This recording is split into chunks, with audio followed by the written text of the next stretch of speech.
I was actually shocked to learn about these forever chemicals. I did a deep dive in this topic and I want to give you a summary of it. Another name for these are PFAS chemicals. And the reason they call them forever chemicals is they stay in the environment for thousands of years. They basically slowly poison us. 97% of Americans were tested positive for these PFAS chemicals. They're in our fat cells. They've been found also in breast milk and especially drinking water. These chemicals are definitely linked to cancer, hormone problems, especially the thyroid, liver damage, reproductive damage. However, despite how depressing this topic is, I have a really good solution. These PFAS chemicals are all over the place. You're exposed to these chemicals using Teflon cookware, food packaging. Firefighters are exposed to it from the foam that they spray. It's in a lot of canning goods, unfortunately. It's all over the place. These chemicals were first introduced into our environment in the early 50s or even late 40s. And of course, you would think there'd be some safety testing going on to allow these chemicals in our environment by either the EPA or the FDA. But it's not until recently that some of these governmental agencies are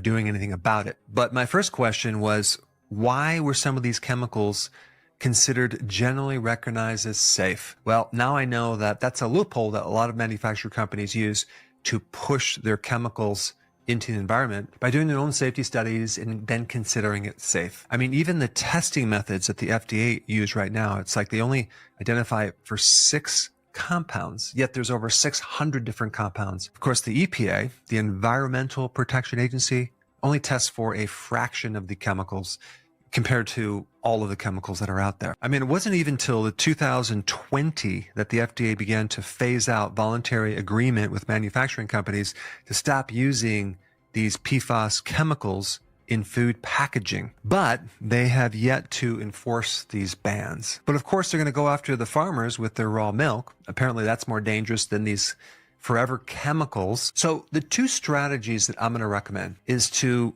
limit the exposure to these chemicals. And so the greatest exposure right now is from your water supply. So I want to talk a little bit about that. And the second strategy, which I think is a really good strategy, would be to build up your own body's tolerance for these chemicals. But first, let's just talk about this water thing. There's been some great research by the Environmental Working Group, EWG, on forever chemicals. And what they did is they evaluated 25 PFAS chemicals to see at what percentage these water filters were getting rid of these PFAS forever chemicals. And they tested quite a few, but there's only 3 filters that actually work by removing 100% of these chemicals. And those are the 3 that I'm going to recommend. So the first one is called the Berkey Gravity. This one cost around $327, so it's a bit expensive. The next one is called Clearly Filtered.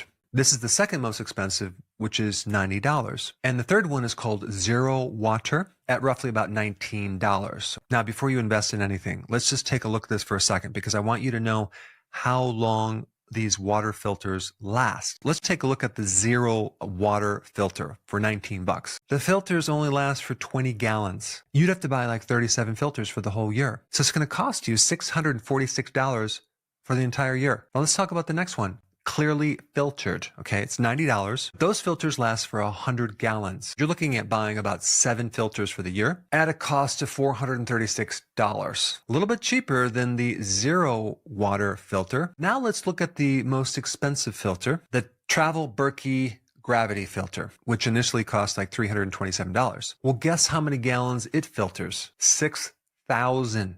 It's going to last more than 8 years. If you do the math, you're only going to spend like $40 per year. Most of these chemicals come through your water supply. It might be a good idea to invest in something to minimize your exposure because they bioaccumulate. These chemicals build up in the body, but they don't come out very easily. There's still ways to eliminate some of these toxins from the body, and that's what I want to talk about right now. Sweating or going into a sauna.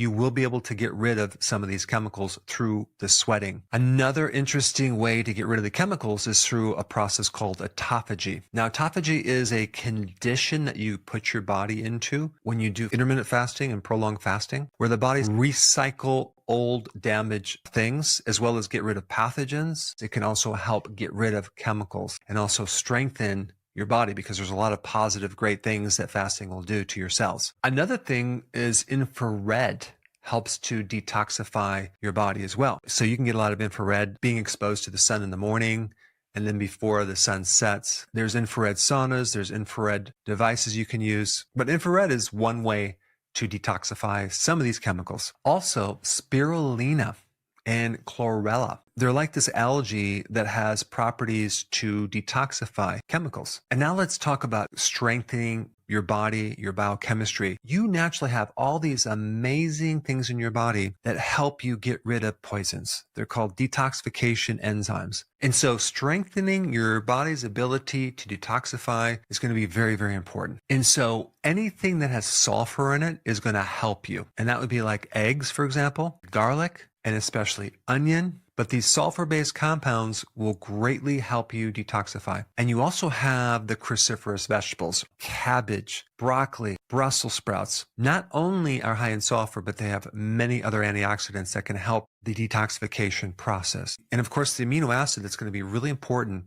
in strengthening your glutathione is glutamine. Well, take a wild guess what has the most glutamine. Red meat, the thing that they tell you to start avoiding. Glycine is also important, and you can get that in collagen, which happens to be also in red meat. If you're consuming nose to tail, you're eating bone broth or beef collagen. So one of the meals that I normally eat a lot of, which happens to be a really good detox meal, would be I have some steak or some burger patty. And the cruciferous that I like the most is cabbage. And to take it one step further, we could ferment the cabbage. Why would we want to do that? Because probiotics also help eliminate these forever chemicals, but only if that sauerkraut is raw. Because when you pasteurize it, you kill all the microbes. Now, if we have the difference between green cabbage and red cabbage, do the red cabbage, because then we have some added antioxidants. We can start to avoid the exposure to these chemicals, but it's really, really hard to be in an environment that's toxic free. Why not beef up these biochemical pathways? And there's some really key nutrients to do that. And I'm going to list them right now. Selenium, iodine, copper. The trace minerals are really, really important. Where do these trace minerals come from? You can get them from seafood, shellfish, and you guessed it, grass-fed red meat. Because these forever chemicals do affect the thyroid, you really want to make sure you have enough iodine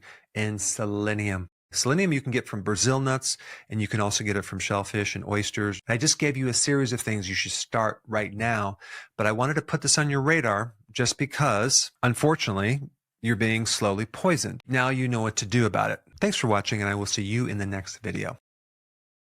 Before you go real quick, I have a course entitled How to Bulletproof Your Immune System. It's a free course. I want you to take it, and here's why. Here's you. Here is your environment. Everyone is focused on this over here, avoiding your environment. But what about here? What about strengthening your immune system? That's what's missing. This course will show you how to bulletproof yourself. And so you can tolerate and resist your environment much better by strengthening your own immune system. I put a link down in the description right down below. Check it out and get signed up today. Hey, before